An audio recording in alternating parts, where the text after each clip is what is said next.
제가 지금 와 있는 곳은 울산광역시 울주군의 성남사입니다. 현재는 비군이 사찰이지만 이 성남사는 신라시대 때 창건돼서 고려와 조선시대까지 꾸준하게 법등을 이어온 걸로 이렇게 알려져 있습니다. 지금은 많은 비구니 스님들이 머물면서 수행에 몰두하고 있는데요. 바로 이 성남사 외곽의 한적한 곳에 현재와 같이 성남사 승탑이 세워져 있습니다. 이 승탑은 우리나라 신라시대에 만들어진 여러 개의 승탑 중에 논란이 많이 되고 있는 그런 승탑 중에 하나입니다. 일단 건립 시기도 논란이 되고 있고요. 이 승탑의 주인공과 관련해서도 몇 가지 해결되지 못한 그런 부분들이 있습니다. 일단 이 승탑은 전체적으로 상당히 높게 만들어져 있고요. 또 기단부와 탑신부, 상륜부의 치석수법과 결구수법, 그리고 세부적인 조각들을 봤을 때는 신라 말기에 건립된 것이 분명한 걸로 보입니다. 현재 우리나라에는 20여 개의 신라 말기에 건립된 승탑들이 있는데 거의 대부분 주인공들이 밝혀져 있는데 이 성남사 승탑은 정확하게 밝혀져 있지 않습니다. 현재 기단부 수법을 보면 하부에 지대석과 팔각형 부재를 4단으로 올렸습니다. 그래서 하대석은 2단으로 구성을 했고 중대석은 1단, 그리고 상대석은 연화문석으로 구성을 했습니다. 하대석의 하단석의 사면에만 사자상을 새겼습니다. 일반적으로 8마리의 사자를 새기는데 이 성남사 승탑은 4마리만 새겼습니다. 아주 해학적으로 사자상을 새겼는데 신라 말기의 승탑들에서 이런 모습은 자주 보이고 있습니다. 특히 이와 같이 민무늬 바탕 위에 사자만 새기는 경우도 있었는데 대표적으로 곡성의 태안사의 적인선사 조륜 청정탑이 그런 모습을 보이고 있습니다. 또 사자상의 어떤 자세, 이런 모습을 봤을 때 이 성남사 승탑은 곡성 태안사 적인선사 조륜 청정탑의 사자상을 상당 부분 어떻게 보면 모방했다고도 할 수 있고 영향을 받았다고도 볼 수 있을 것 같습니다.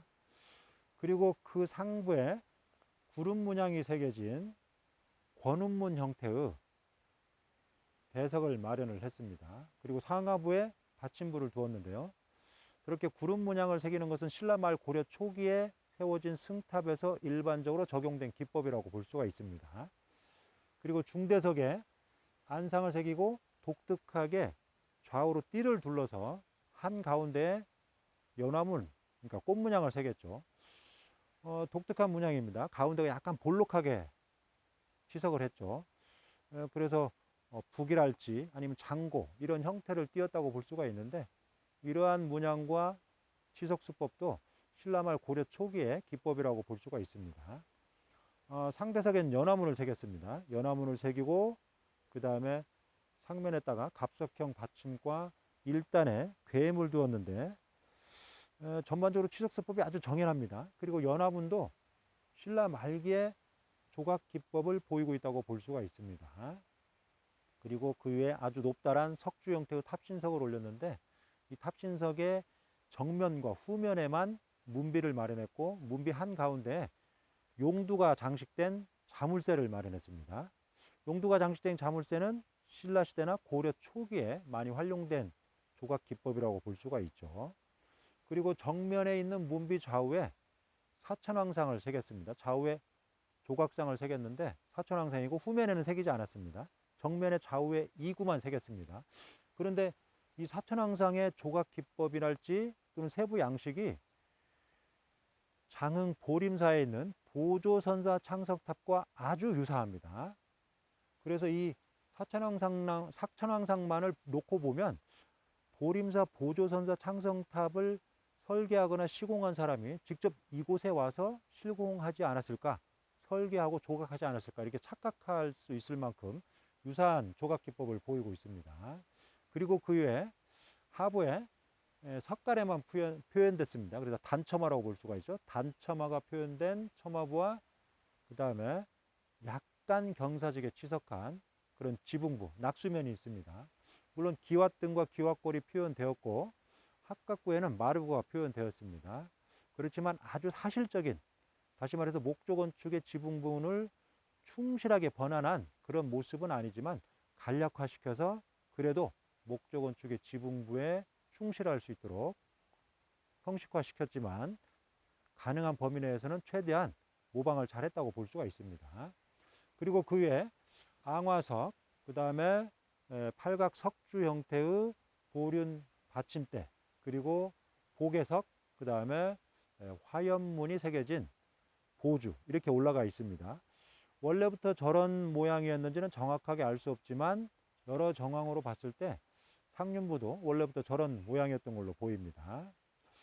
이와 같이 이 성남사 습탑은 전체적인 외관이 다소 조금 부조화된 그런 모습을 보입니다. 다시 말해서 기단부의 하대석이 조금 더 좌우로 넓거나 또는 상대석이 좌우로 넓다면 안정감을 보이고 있고, 신라 말기 또는 고려 초기에 조성된 그런 승탑의 양식과 유사한 그런 기법을 보이고 있는데, 기단부가 좌우 너비가 조금 좁고 높기 때문에 다소 불안정하고 조화롭지 못한 그런 외관을 형성하고 있다고 할 수 있죠. 그래, 이런 모습 때문에 이 승탑의 건립 시기를 좀 아래로 하한시켜 보는 경향도 있지만, 그것은 설계상의 또는 시공상의 문제였지 그것 자체가 시대의 하강을 의미하지는 않는다고 판단됩니다.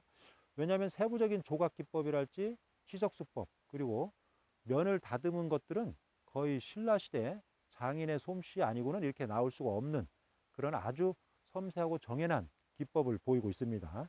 또한 탑신석에 새겨진 조각상이랄지 문비랄지 또 자물쇠랄지 또 옥계석 첨화부의 단첨화의 표현 기법, 또 상륜부의 연화문의 표면에 새겨진 세부적인 장식 기법, 이런 것들이 전반적으로 봤을 때 이 승탑은 신라 말기에 건립됐다고 보는 것이 합리적인 것으로 판단이 됩니다. 그렇다면 이 성남사 신라 말기의 이 승탑의 주인공은 과연 누구였을까요? 현재 도의국사로도 추정되고 있습니다. 그렇지만 도의국사는 분명하게 양양에 있는 진전사지에서 말년을 보내다가 거기서 입적을 했고, 또 거기에 현재 도의국사 영탑, 그러니까 승탑이 남아 있습니다. 물론 100% 확신할 수는 없지만 여러 정황상, 그리고 염고화상이나 또는 염고화상의 제자였던 보조선사, 이런 여러 사람들의, 여러 승려들의 행적을 봤을 때 진전사에 남아 있는 현존하는 그 부도가 도의국사 영탑, 도의국사 승탑인 것은 거의 확실한 걸로 보입니다. 그렇다면 도의국사와는 좀 관련이 없겠죠. 왜냐하면 신라 말기 때는 한 스님에 대해서 하나의 탑과 비를 세워줬습니다. 그래서 일승, 일사, 하나의 사찰에 하나의 탑과 하나의 비를 세워줬습니다. 그래서 신라 말 고려 시대에는 일승, 일사, 일탑, 일비의 원칙이 있었죠. 이런 것들이 시대가 흐르면서 조금 흐려지긴 합니다. 이제 고려 말기가 되면 일승, 다사, 다탑, 다피. 그러니까 한 스님에 대해서 여러 사찰에 여러 부도와 여러 승탑과 여러 비를 세워주는 그런 전통이 나타나기 시작을 한 거죠. 그렇지만 신라시대와 고려 초기에는 그런 일이 없었습니다. 그리고 이 성남사와 관련해서 난공대사 행적이라는 스님이 바로 이곳에서 머물렀던 걸로 이렇게 알려져 있습니다. 그렇지만 만약의 경우에 이게 난공대사 행적의 승탑이었다면 관련된 어떤 정확한 기록과 함께 이 사찰에 탑비가 남아 있어야 되는데, 애석하게도 난공대사 행적의 탑비의 비신이 현재 남아 있긴 합니다. 현재 국립중앙박물관에 소장이 되어 있죠. 그 비신은 일반적으로 안동에 있는 태자사에서 옮겨진 걸로 전해지고 있습니다. 일제강점기 때 옮겨진 걸로 전해지고 있는데 여러 정황상 잘 어울리지가 않습니다. 다시 말해서 현재 국립중앙박물관으로 옮겨져 있는데 그 비신의 규모와 현재 안동 태자사에 남아있는 귀부와 이수가 있는데 그 귀부와 이수에 남아있는 비신 홈과 맞지가 않습니다.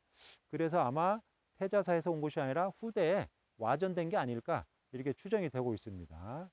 그렇다면 이 부도, 이 승탑, 성남사에 남아있는 이 승탑과 안동 태자사에 남아있는 귀부와 이수, 그리고 현재 국립중앙박물관에 있는 난공대사 행적의 탑비의 비신, 이거 서로 연결시키기가 좀 어려운 부분이 있습니다. 그래서 이 울산 성남사 이 승탑의 주인공은 앞으로 이 성남사나 또는 아니면 다른 결정적인 기록이 나오기 전까지는 주인공을 누구라고 비정하기는 상당히 어려운 그런 현실이라고 할 수 있습니다. 앞으로 그런 관련 자료가 나와서 주인공이 명확하게 밝혀지기를 기대를 해봅니다. 분명한 것은 이 승탑이 신라 말기 때 건립된 걸로 볼 수 있고, 신라 말기 때 이 성남사에 아주 유력한 스님이 머물면서 중창 불사를 주도했고, 이 지역의 중심 자찰로서 기능을 하도록 했다. 그것은 분명한 것 같습니다. 당시 이 성남사의 위상이 이 지역에서 상당히 높았음을 이 승탑이 오늘날 우리들에게 그대로 전해주고 있다고 할 수 있습니다.